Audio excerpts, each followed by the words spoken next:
How $5 a day can make you a millionaire. Think about your daily expenditure. How much do you spend each day? How much do you pay for coffee, lunch, dinner, snacks, transport? I know people that pay for 4 cups of coffee a day or more. But not only are you $1 million richer, I improved your health and well-being by making you cut down on your coffee intake each day. That's a double whammy. Reduce your rent by $35 a week. Try negotiating a cheaper deal with your landlord to save you that $35 a week. Perhaps consider moving to a cheaper accommodation. A simple change in rent could mean you don't even have to think about saving that extra $5 a day. Cut down on expensive meals. Do you really need to have that $50 meal every week?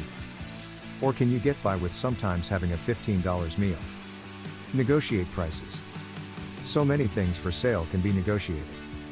I recently purchased a new tire for my car and negotiated it down from $165 to $125. That is the equivalent of 8 days of saving in just a 1-minute conversation. That means I could spoil myself with a coffee a day for over 2 weeks and still not feel guilty. Buy a cheaper car. Do you really need a $35,000 car, or would the $30,000 car be just as good? That $5,000 saving is the same as one and a half year's worth of daily $5 savings. Get a cheaper haircut. Do you really need to pay $150 for a haircut, cryto?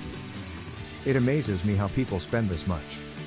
You know what? I just get my family to cut my hair. It saves me about $400 a year and 80 days of savings, nearly 3 months. The other alternative is to make an extra $5 a day. And you know what? It's really not that hard to make an extra $5 a day. Perhaps you don't even have to make a sale every day.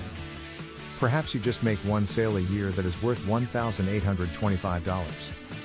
If that's the case, you've got your $5 a day covered. Pretty simple, don't you think?